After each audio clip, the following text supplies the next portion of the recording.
Dollar son. What up, bro? What happened? You got 2 interviews left. You hear me, bro? I got 2 interviews left. Hey man, but Verzus is on. Is the Verzuz on right now, dog? Bruh. Who you think will win? Oh, dog. Here's the thing, man. Rick Ross and 2 Chainz. In my opinion, we're winning. The crowd's winning. Right. All right, but I feel like people are gonna lead with 2 Chainz because he was hot later on, like closer to 2012. Versus we're like Rose, dog. He has to be able to play his B-side records and get the crowd involved. It's a tricky thing when it comes to Versus, bro. Yeah.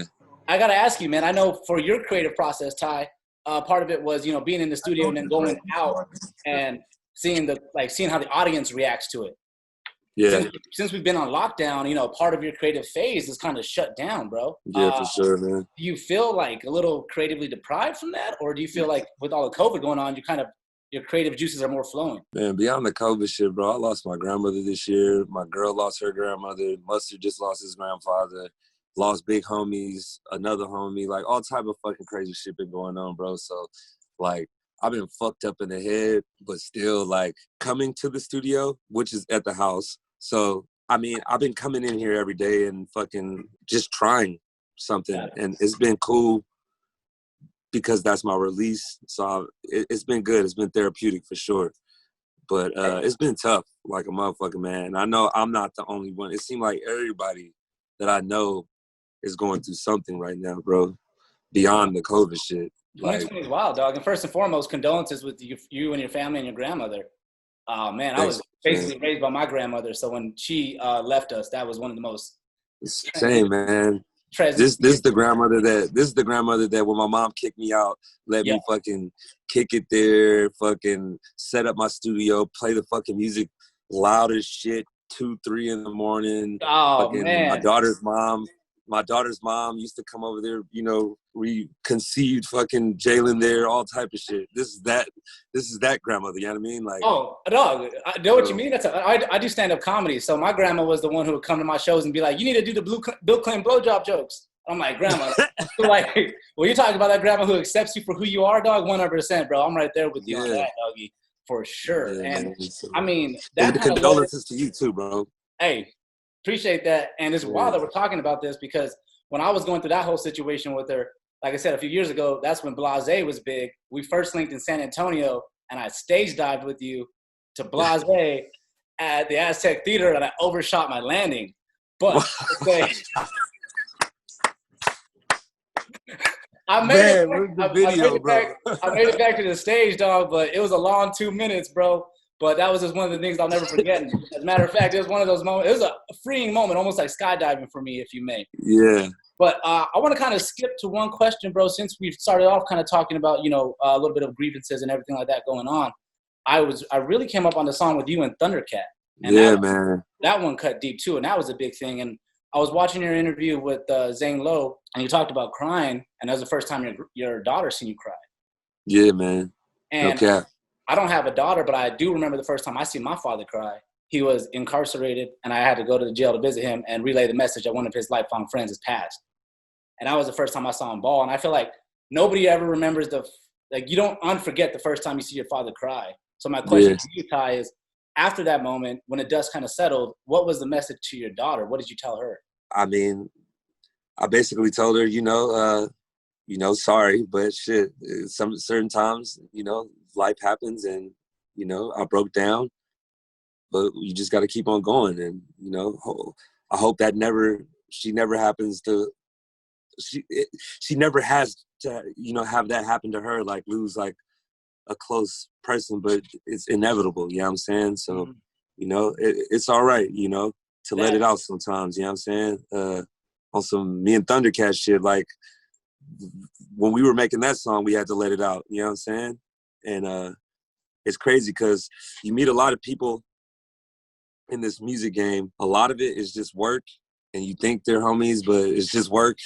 But certain times you may meet a real homie that you may have like either it just be like a real conversation or several days of just kicking it, and that's just your dog, you know what I'm saying? And Mac was one of those. He was like, beyond music, we could just kick it and just chill and talk about life, talk about our girlfriends, talk about family, anything, you know? Yeah. And like for us to lose him, because especially knowing he was like going through a lot and he was like getting into a happier place, and he just said he was happy, and he was just at the studio. Like, I had flew out to LA just to fucking make a song with him while I was on tour. And then I fucking flew back to Atlanta, and I ended up getting in trouble for some fucking bullshit. And I the next day I fucking got out and fucking flew to Florida to do the show. And it was like me and G-Eazy on tour together. And we had to do fucking meet and greets and shit. And then after the meet and greet, they told me fucking Mac passed, bro. And I was just like, I couldn't fucking take it. I broke down like a motherfucker. And this nigga G saw me, and they didn't want him to know, because he still had his meet and greet. And fucking Halsey was there, and it was crazy, bro. Everybody was just fucking crying that day, bro. It was like the worst day ever in my whole career. Like, because the way Mac touched everybody, bro, it was sick, man. And then right after that, we lost Nip, who was another dude. Like, he went to my high school.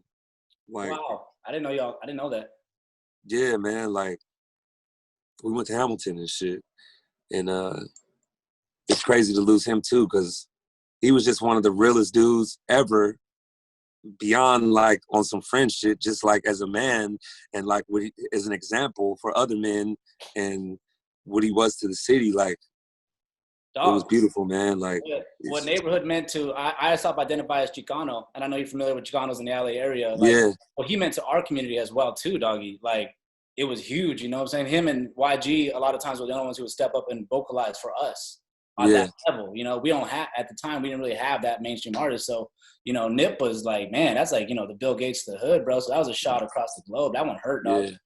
And I mean, but on that, like, with all that being said, I think one would say that shedding tears and letting that emotion display is a way to, if you may, kill the ego at times, right? Because that helps. Yeah, so I imagine once you were able to kind of release those tears and I kind of like dead your ego, if you may, did you open up creatively at all? When those days happen, it takes me a minute to come back. Like, most recently, my grandmother, and then my big homie Byron passed, and then my girl's grandmother. So it's been hard, man, to just like get back in and like fully like on some lyrical shit, like have some like cool shit to say. Plus it's like, we're not going out, we're not doing nothing. It's like, what the fuck? Like, so anything I'm talking about, I damn near feel like a lot of my songs be hella sad now, or hella like just not a party. That, just like, not a party at all. Like, you know what I mean? Like, I don't mean this with zero disrespect, bro, but when I was doing my research for it, I was like, dang, I was listening to everything. I was like, is the Beach House Volume 1 Ty Dolla $ign still in there? You know, because I do feel like your music content has gotten a little bit more heavier, which when it comes to art, nothing's wrong, but is like, I'm a, you know, Beach House vibes, you know what I'm saying? Wouldn't, like, I got my on a futon.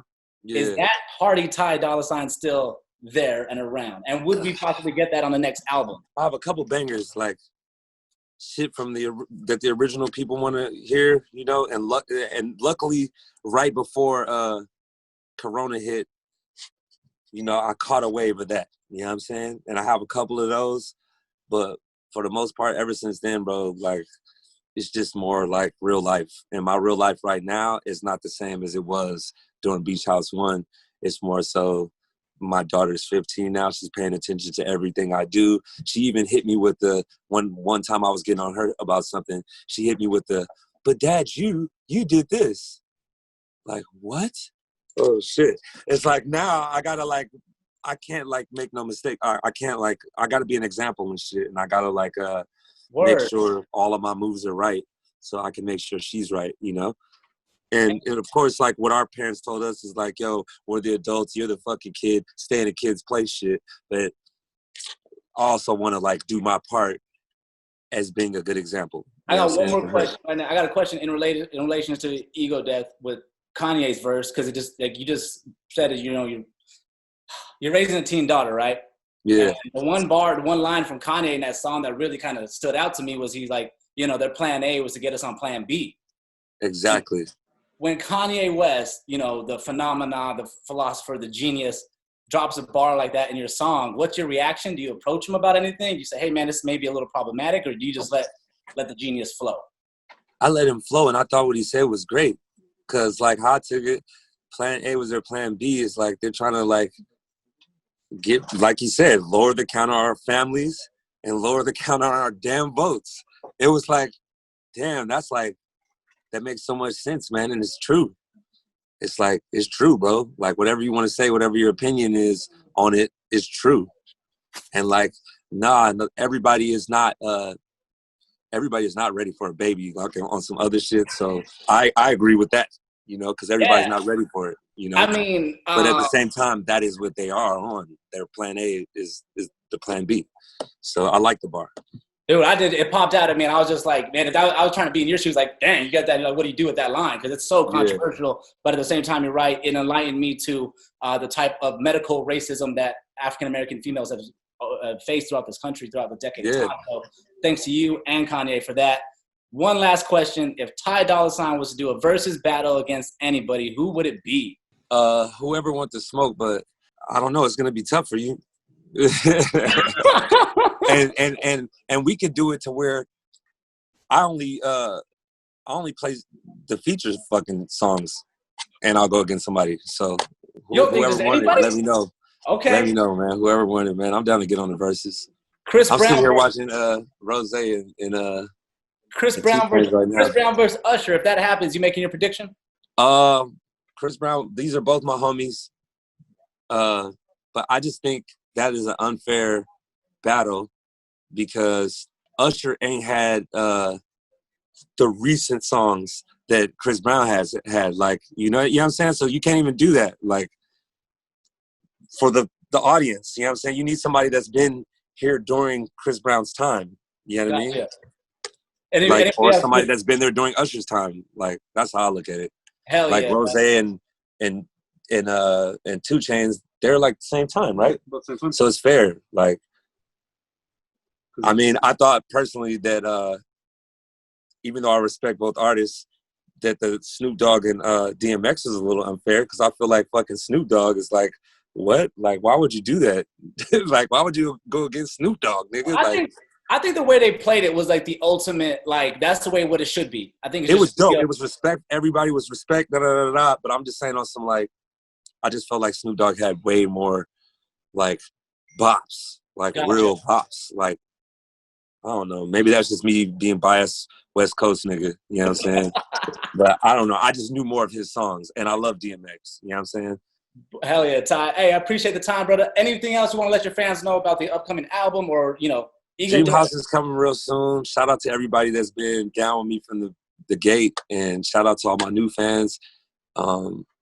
We gonna drop the best shit coming out, man. And that's what Fi said. No lie, man. No lie. Yep.